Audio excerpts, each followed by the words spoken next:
여러분 혹시 이런 생각 해보신 적 있으세요? 우리는 평생 채소나 과일은 챙겨 먹으려고 노력하는데 그 안에 들어있는 씨앗은 그냥 지나치는 경우가 많습니다. 그런데요, 식물 입장에서 씨앗은 그냥 한 부분이 아니라 새로운 생명을 시작하는 핵심입니다. 영양이 가장 응축되어 있는 부분이 바로 씨앗이에요. 작은 알갱이 안에 단백질도 들어있고 미네랄도 들어있고 지방도 들어있습니다. 그래서 나이가 들수록 이런 밀도 높은 음식을 조금씩 챙겨 드시는 게 중요합니다. 젊을 때는 많이 먹어도 괜찮았지만 나이가 들면 식사량 자체가 줄어들죠. 예전처럼 한 그릇 뚝딱 먹기가 쉽지 않습니다. 그런데 몸은 여전히 단백질과 미네랄을 필요로 합니다. 특히 근육을 지키고 신경을 안정시키고 뼈를 유지하려면 소량이라도 영양이 꽉 찬 음식이 필요합니다. 그럴 때 좋은 게 바로 씨앗류입니다. 오늘 말씀드릴 호박씨도 그중 하나입니다. 호박씨는 작고 가볍게 보이지만 그 안에는 아연, 마그네슘, 불포화지 방산 같은 중요한 영양소가 들어 있습니다. 한 숟가락 정도만으로도 영양 보충에 도움이 될 수 있는 식품이에요. 많이 먹어야 좋은 음식이 아니라 조금씩 꾸준히가 중요한 음식입니다. 그리고 또 하나 중요한 점이 있습니다. 씨앗류는 씹는 과정 자체가 의미가 있습니다. 잘 씹으면 침 분비가 늘어나고 소화가 더 원활해집니다. 치아가 약하신 분들은 잘게 부숴서 드셔도 괜찮습니다. 요거트나 샐러드, 나물에 살짝 뿌려도 좋고요. 우리가 흔히 간식이라고 하면 달콤한 것부터 떠올리는데 이제는 생각을 조금 바꿔보셔도 좋겠습니다. 과자 한 줌 대신 이렇게 작은 씨앗 한 스푼. 몸은 그 차이를 분명히 기억합니다. 다음으로는 특히 남성 어르신들이 많이 궁금해하시는 전립선 이야기로 넘어가 보겠습니다. 나이가 들면서 은근히 불편해지는 게 하나 있습니다. 바로 소변 문제입니다. 예전에는 밤에 한 번도 안 깨고 주무셨는데 요즘은 한 번, 두 번씩 화장실 때문에 깨신다는 분들 많으시죠. 잠을 깊게 못 자니까 낮에도 피곤하고 괜히 예민해지고요. 이런 변화 뒤에는 전립선 건강이 관련되는 경우가 많습니다.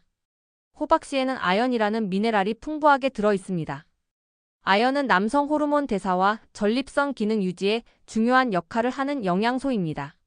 나이가 들수록 아연 흡수율은 떨어지는데 식사량까지 줄어들면 더 부족해지기 쉽습니다.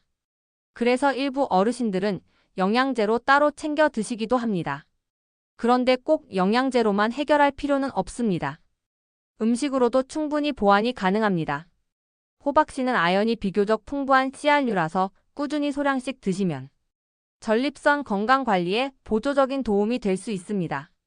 물론 이것이 약을 대신하는 건 아닙니다.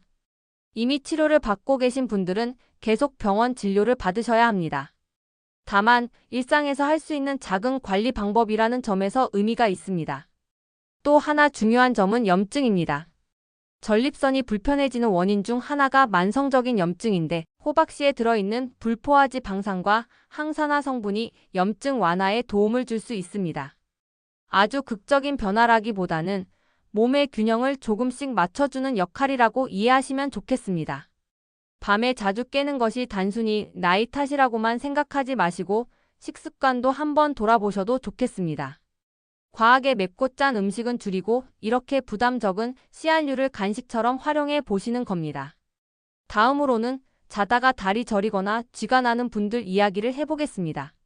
이 부분도 의외로 호박씨와 관련이 있습니다. 혹시 밤에 자다가 종아리가 갑자기 딱 굳으면서 쥐가 난 적 있으신가요? 순간적으로 통증이 와서 벌떡 일어나 다리를 주무르게 되는 그 경험 한 번쯤은 있으실 겁니다. 나이가 들수록 이런 증상이 잦아지는 이유 중 하나가 바로 미네랄 균형 문제입니다. 특히 마그네슘이 부족하면 근육이 과하게 수축했다가 제대로 이완되지 못하는 경우가 많습니다. 근육은 수축과 이완을 반복해야 하는데 이 균형을 잡아주는데 중요한 역할을 하는 게 마그네슘입니다. 그런데 식사량이 줄고 가공식품 섭취가 늘어나면 마그네슘 섭취가 생각보다 부족해질 수 있습니다. 호박씨에는 마그네슘이 비교적 풍부하게 들어 있습니다. 물론 이것만 먹는다고 바로 쥐가 안 나는 건 아닙니다. 하지만 꾸준히 소량씩 섭취하면 근육과 신경 안정에 보조적인 도움이 될 수 있습니다.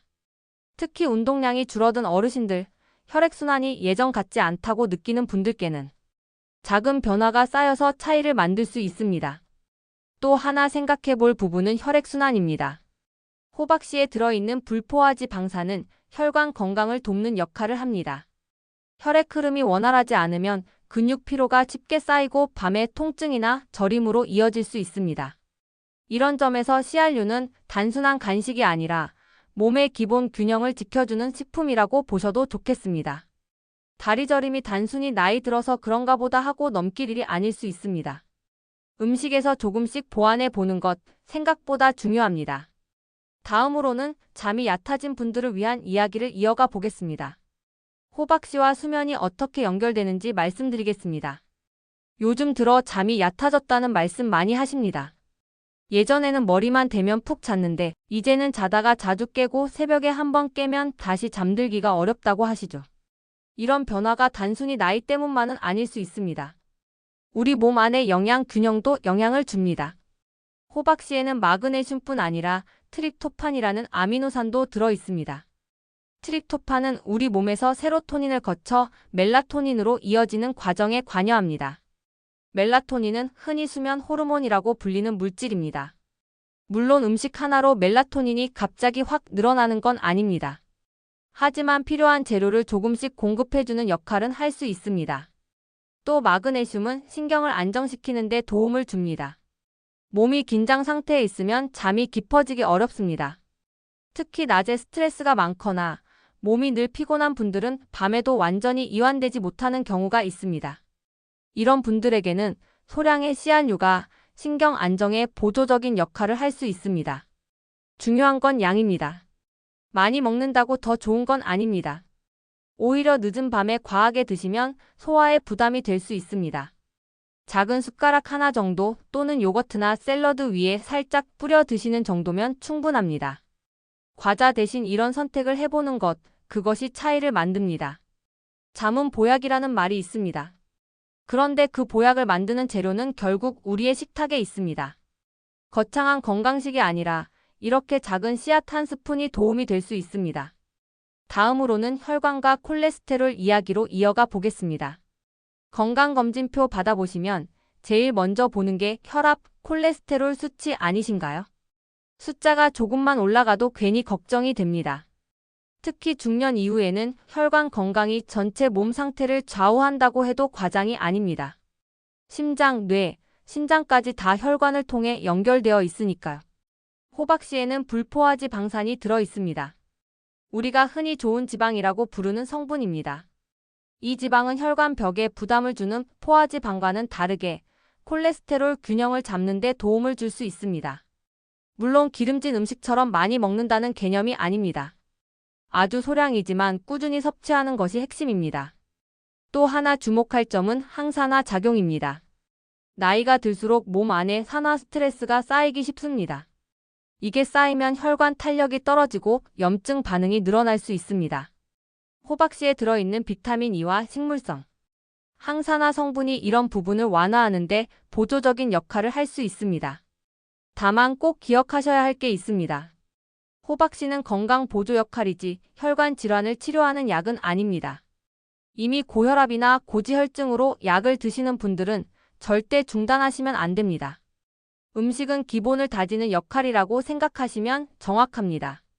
우리가 매일 먹는 간식 하나만 바꿔도 혈관은 서서히 반응합니다. 달고 짠 간식 대신 이렇게 담백한 CRU로 바꾸는 것. 크지 않아 보이지만 몸은 그 차이를 분명히 기억합니다. 이제 마지막으로 실제로 어떻게 드시면 좋을지 현실적인 섭취 방법을 정리해 드리겠습니다. 호박씨가 몸에 좋다고 해서 한 봉지씩 드시면 안 됩니다. CRU는 영양이 응축된 만큼 열량도 높은 편입니다. 그래서 중요한 건 많이가 아니라 적당히 꾸준히입니다. 하루 기준으로는 작은 숟가락 하나 정도 또는 손가락 3개로 집었을 때 한 번 정도 분량이면 충분합니다. 흔히 말하는 한 줌은 생각보다 많을 수 있습니다. 가능하면 소금이나 설탕이 코팅된 제품은 피하시는 게 좋습니다. 겉에 하얗게 가루가 묻어있는 제품은 나트륨이 꽤 들어있을 수 있습니다. 되도록이면 무염, 무가공 제품을 고르시는 게 좋습니다. 이미 살짝 볶아진 제품은 괜찮지만 기름에 튀긴 형태는 피하시는 게 좋겠습니다. 치아가 불편하신 분들은 그냥 씹기 어려울 수 있습니다. 그럴 때는 잘게 부숴서 요거트나 샐러드, 나물 무침 위에 살짝 뿌려 드셔도 됩니다. 죽이나 수프에 넣어도 부담이 적습니다. 중요한 건 매일 조금씩 습관처럼 드시는 것입니다. 다만 주의하실 분들도 있습니다. 신장 기능이 약하신 분들은 칼륨이나 인 섭취를 조절해야 하는 경우가 있습니다. 이런 분들은 반드시 의료진과 상담 후 드시는 게 안전합니다. 또 알레르기 체질이신 분들도 처음에는 소량으로 시작해 보시는 게 좋겠습니다. 건강은 거창한 것에서 시작되지 않습니다. 매일 반복되는 작은 선택에서 달라집니다. 과자 한 봉지 대신 씨앗 한 스푼, 그 습관이 몸의 균형을 조금씩 바꿉니다.